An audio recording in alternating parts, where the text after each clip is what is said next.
So this is just something that happened in the office, so I thought it would be useful for you guys. But first, aren't these plants pretty? I'm trying to get my hair done. But you might have seen from our Instagram that we had some acid boxes that we had stored in our PPE area, and the reason we store them there is we use them when we're doing inspections, because when we do inspections what we then do is we put acid down, like once a year we just do a kind of classic maintenance. We put that kind of acid down, like all the sinks, all, not the toilets, but all the sinks, kitchen. I mean, you know yourself, you put food down there. If you're a tenant, you're occasionally going to be even less careful. I've got tons and tons and tons of thick hair, so I have to do that probably every 3 to 6 months anyway for my own shower, because I got so much hair that comes out.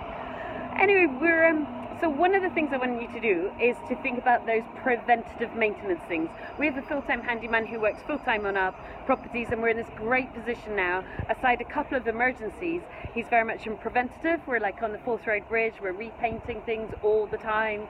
We're keeping the properties in the top quartile, but making sure that they're repainted and they're tidy, they're inspected every 3 months. He's doing things like building the walls, repointing, not the house walls, obviously, but like the garden walls, and he's just staying on top, because you know that like uncared for look that a tenant property so often has. Well, we're aiming to not have that. So, but one of the things I would think it would be sensible for you guys to do is once a year do a right good run around your portfolio and make sure that all the drains have got drain clearer down it, and that they basically don't have stuff there, because it's a huge difference between paying for a bottle of drain clearance acid and then paying for a dino rod to come out as an emergency. That's hundreds of pounds. But just be careful where you store it, because frighteningly, or should we wait till this goes by? Unfortunately, is it an ambulance? There we go. Bristol City, see? There we go.